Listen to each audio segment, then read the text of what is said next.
presentation will cover the database and API of my banking application.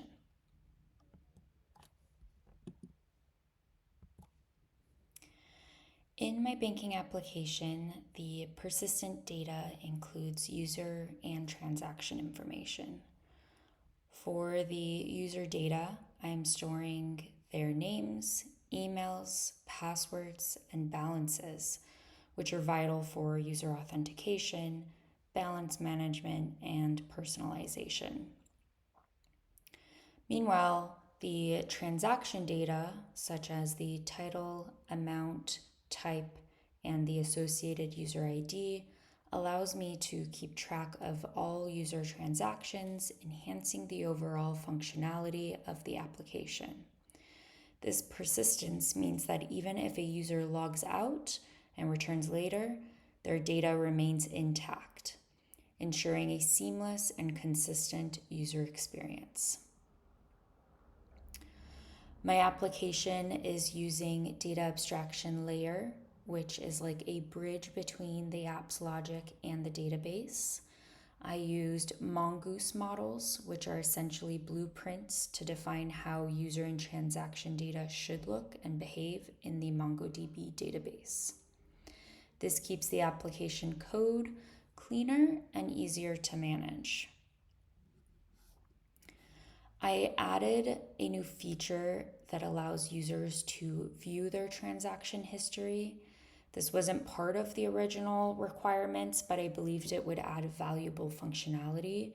So for this, I created a new transaction schema in the database, further enhancing the depth and usability of the application.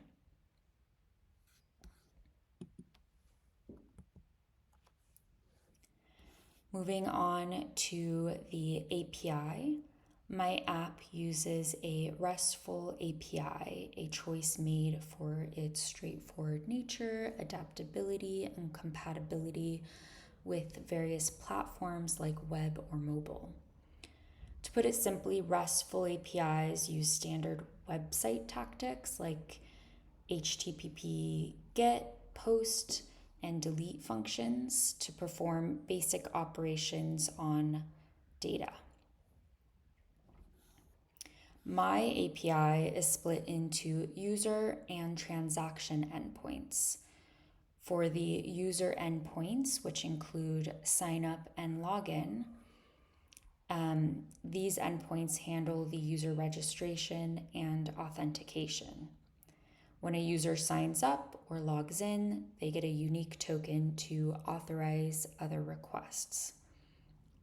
So for the user endpoints, we have the post API user login, which essentially puts in email and password and gets back a token and user info. Then we have the post API user sign up, which puts in a name, email, and password and gets back a token and user info. Then I have the transaction endpoints like get and post, and these authenticate users' view of all of their transactions or to create a new transaction or delete one. So from the transaction endpoints, I have get API transactions, which if you're logged in, you can see all of your transactions. I have get API transactions ID, which if you're logged in, you can see details of a single transaction. I then have post API transactions, which if you're logged in, you can make or create a transaction, whether that be a deposit or withdrawal, and that will put in the title, amount, and type of transaction. And finally, I have delete API transactions ID, which will delete a specific transaction when you're logged in so that you no longer see it on your transaction table if it's no longer relevant or recent for you. So in short, the user endpoints manage the user info while the transaction endpoints handle user transactions.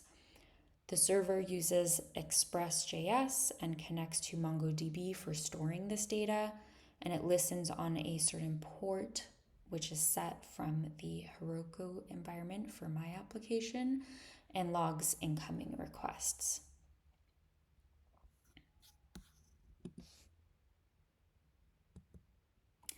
Next, I will be presenting on the deployment, additional features, and app demonstration and reflection.